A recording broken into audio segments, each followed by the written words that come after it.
BNP চেয়ারপারসনের উপদেষ্টা জনাব ফজলুর রহমান গত 2 দিন আগে একটা টক শোতে বলেছেন যে ছেলেটা 500-700 ছেলেকে নেতৃত্ব দিয়ে হত্যা বা শহীদ করিয়েছে এবং শত শত ছেলেকে আহত করিয়েছে, 5 আগস্ট জাতীয় দিবস সামনে রেখে কক্সবাজারে ফুর্তি করতে যায়, এদের কথা আমাকে শুনতে হবে।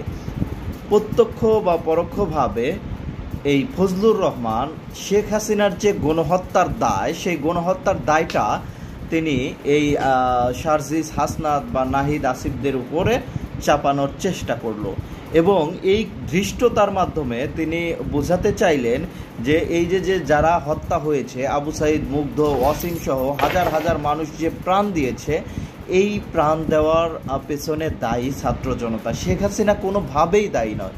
এই যে বিষয়টি বললেন উনি, এখন বিএনপি থেকে কি কোনোভাবে তাকে শোকজ করা হয়েছে? এর আগেও তিনি উল্টাপাল্টা অনেক কথা বলেছেন, কিন্তু বিএনপির পক্ষ থেকে তাকে শোকজ করা হয়নি বা জবাবদিহিতা চাওয়া হয়নি। এর মাধ্যমে কি বিএনপি কোনোভাবে বোঝাতে চাইছেন জুলাই অভ্যুত্থানের বিরুদ্ধের শক্তি বিএনপি, নাকি বিএনপি একদম অন্ধ হয়ে গেছে ক্ষমতার লোভে? এখন তারা ক্ষমতায় গেলে কি এই যে জুলাই অভ্যুত্থানকে কোনোভাবে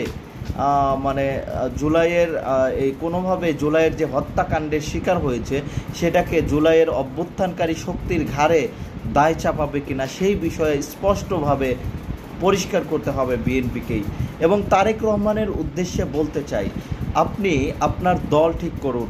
এই যে ফজলুর রহমান আছে, এই হারুনুর রশিদ আছে, বা এই যে আরও কিছু আওয়ামী পেতাত্তা আপনাদের দলে যেভাবে বসিয়ে রেখেছেন, যদি অনতিবিলম্বে তাদেরকে বহিষ্কার না করেন, তাহলে বাংলাদেশের ছাত্র জনতা বা ভোটারদের কিন্তু চিন্তাধারা নিমিষেই চেঞ্জ হয়ে যেতে পারে। আপনারা যদি মনে করেন যে বাংলাদেশের মানুষ আগের মতো অন্ধভাবে আপনাদের ভোট দেবে, তাহলে খুবই ভুল করছেন।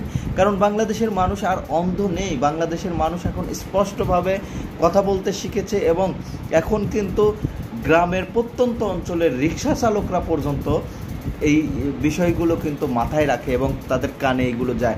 আগে যেমন একটা পত্রিকা পড়ে খবর পাওয়া যেত, এখন কিন্তু পত্রিকা পড়ে খবর পাওয়া লাগে না। এই যে এই বিষয়টি থেকে অবশ্যই তারেক রহমানকে সিদ্ধান্ত নিতে হবে, আর তা না হলে বিএনপিকে পস্তাতে হবে।